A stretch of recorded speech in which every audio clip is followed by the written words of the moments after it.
ऋतुराज जी, ऋतुराज ऋतुराज जी, बांग्लादेश में जो हो रहा है, हिंदुओं पर जो अटैक हो रहा है, बताइए ना सर, क्या स्टैंड है उस पर आप लोगों का? ये क्या हो रहा है? रुक जाए मुमताज जी, रुक जाए। देखिए, सबसे पहले तो जो भी कुछ हो रहा है बहुत दुर्भाग्यपूर्ण है और ये फिर से एक बार दिखाता है कि भारत सरकार की विदेश नीति किस तरीके से पूरी तरीके से फेल हो चुकी है।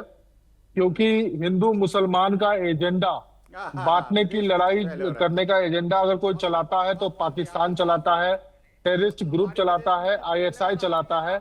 हम लोगों ने पहलगांव में भी देखा और हम लोगों ने किस तरीके से हिंदुओं पे अत्याचार हो रहा है, वो पूरा का पूरा आईएसआई स्पॉन्सर्ड घटनाएं हैं जो बांग्लादेश में हो रही है। तो एक बात तो स्पष्ट है कि भारत सरकार की जो विदेश नीति है वो पहले भी हम लोग कई बार कह चुके हैं कि पूरी तरीके से फेल रही है।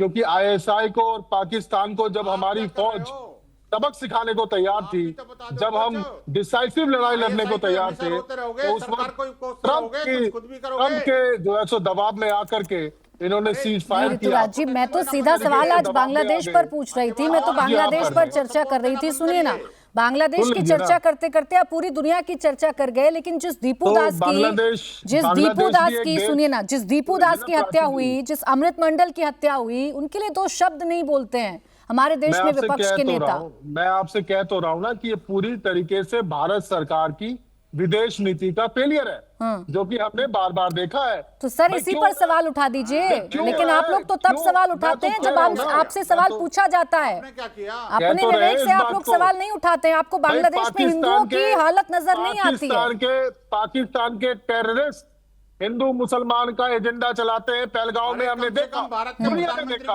जब हमारी फौज डिसाइसिव लड़ाई लड़ रही थी।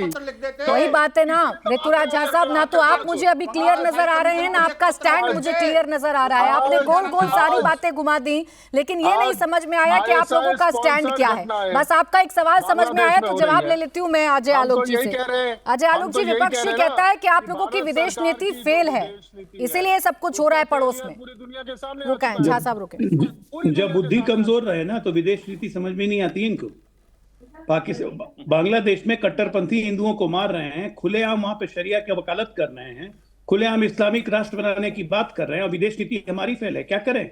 ये भाई साहब बोल रहे हैं आरएसएस कहां है, बीजेपी कहां है, ये वीएचपी कहां है। क्या करें? बांग्लादेश में घुस जाएं, जंग छेड़ दें बांग्लादेश से, काट दें वहां पे जैसे हिंदुओं को काट रहे हैं। तो हम क्या करें? यही इच्छा है आपकी? ये लोग पागल हो गए, इन लोगों को कुछ समझ में नहीं आता क्या बोल रहा है।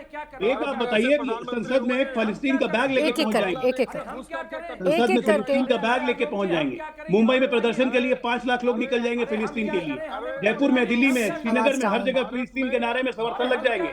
लेकिन बांग्लादेश के लिए समर्थन में नहीं बोलेंगे, क्योंकि वहां इनके भाईजान ना काट रहे हैं हिंदुओं को। इनके अंदर की जो मानसिकता है, इनके अंदर की मानसिकता शरिया। भाई सुनिए ना मुमताज जी, एक सेकंड, थोड़ा सा पेशेंस रखिए। अजय आलोक जी की बात का काउंटर कर लीजिएगा। आपको कुछ नहीं करना है मुमताज जी, बस आप लोगों से ये उम्मीद थी, इन लोगों की ये उम्मीद थी कि आप लोग भी आवाज उठाएं। डाउन करें आवाज, बोले अजय जी। देखिए, मैं सिंपल कहता हूं, ये मानसिकता है प्राची जी।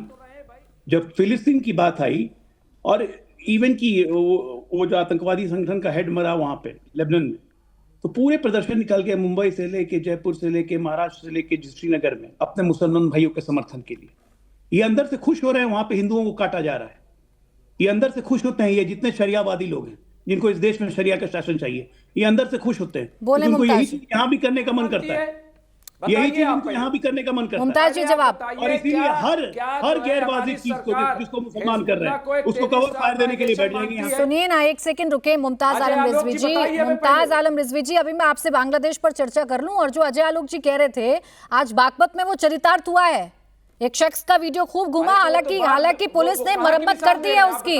वो बांग्लादेश का डर दिखा रहा है। सुनिए एक सेकंड मुमताज आलम रिजवी जी, वो बांग्लादेश की बातें करके कह रहा है कि सुधर जाओ हिंदुओं, वरना आपका हश्र भी ऐसा होगा जैसे बांग्लादेश में हो रहा है।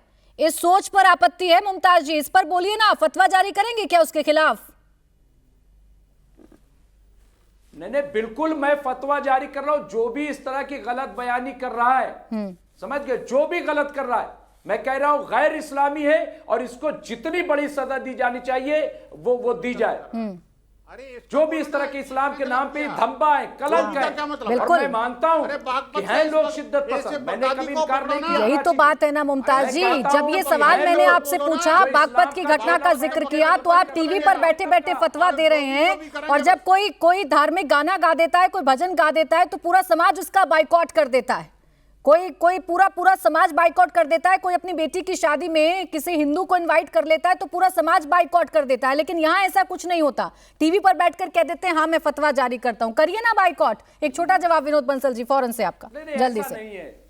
एक तो कोई बाइकआउट नहीं, ऐसा ही है, ऐसा ही है। देखिए ऐसा ही है, बरेली में हुआ था, बरेली में हुआ था और अलीगढ़ में हुआ था। रुके जरा, बोले विनोद बंसल जी। और आज भी हम जाते हैं, हम तो एक बोले प्राची जी। देखिए ये दो ही मानसिकता है। जब हिंदू प्रताड़ित होता है, जिहादियों द्वारा प्रताड़ित किया जाता है, तब सारी वर्ल्ड कम्युनिटी सो जाती है, भारत का पूरा विपक्ष हो जाता है, और उसके बाद में एक तंद्रा में जो है ना वहां का शासन प्रशासन आ जाता है। आप मुझे बताइए, जब अगर इसका उल्टा हो जाए, किसी मुसलमान की टोपी भी उड़ जाए, तो सारे मानवाधिकारों का हनन हो जाता है। पूरा यूएन भी चिल्लाएगा, और अब मुस्लिम कंट्री भी चिल्लाएंगे, ईसाई कंट्री भी चिल्लाएंगे। मैं कहना चाहता हूं, एक मुसलमान के साथ में, एक ईसाई के साथ कुछ होता है तो सारे क्रिश्चियन कंट्री खड़े हो जाते हैं। ठीक है। अगर एक मुसलमान को कोई थोड़ा सा कोई गाली भी दे दे तो सारे इस्लामिक कंट्री खड़े हो जाते हैं। लेकिन जब हिंदुओं को नस्ल हत्याएं होती हैं, जेनोसाइड होता है, तो उसमें पूरी वर्ल्ड कम्युनिटी चुप हो जाती है। आखिरकार क्यों? मैं कहता हूं इनके मुंह में से एक शब्द तो निकलना चाहिए, लेकिन बात यह है कि मानवता से इनका दूर दूर तक